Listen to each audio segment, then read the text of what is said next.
जय हिंद, नमस्ते। आज का जो लेसन है वो नंबरल रोमन नंबरल्स।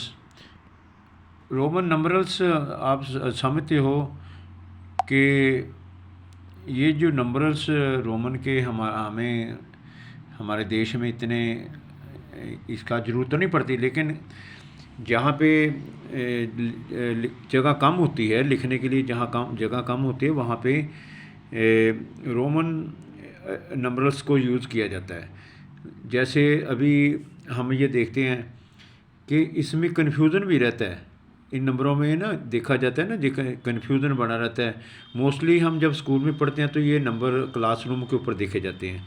जैसे 1 है ना, जैसे ये 1 हो गया ना, 2 है ना, तो ये 2 ऐसे लिखेंगे, 3 4 5 6 7 8 9 और 10।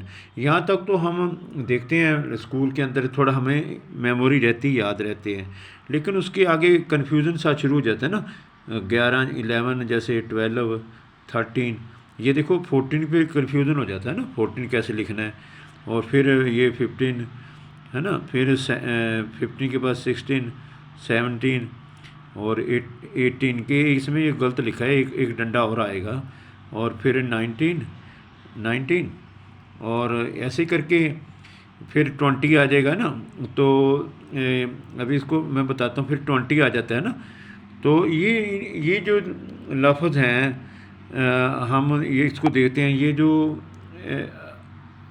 ये देखो, अभी मैं आपको बताता हूँ कि ये 19 कैसे लिखा है इन्होंने ने, 19 कैसे लिखा है ना। फिर ये एक्स एक्स एक्स जैसे आई एक्स डाल दिया है ना। तो ये 18 तो इन्होंने गलत लिखा हुआ है, ये 18 है, इसमें एक डंडा और आना है, ये गलत है, यहाँ एक डंडा और आएगा, 18 है ना। तो हमारे देश में ये काम तो नहीं इतने आते, लेकिन फिर भी नॉलेज, ये मैथमेटिक में आते हैं, आज भी आते हैं।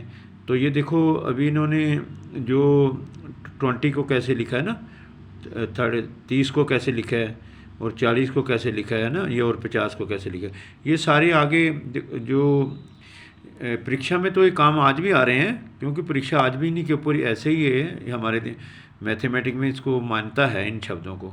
तो मेरे हिसाब से ये कन्फ्यूज़न हटाना चाहिए। कई दफ़ा हम क्वेश्चन आंसर पे गलत ये मार्क हो जाएगा, तो क्वेश्चन ही गलत, हमारा आंसर ही गलत हो जाता है क्वेश्चन पेपर पे ना।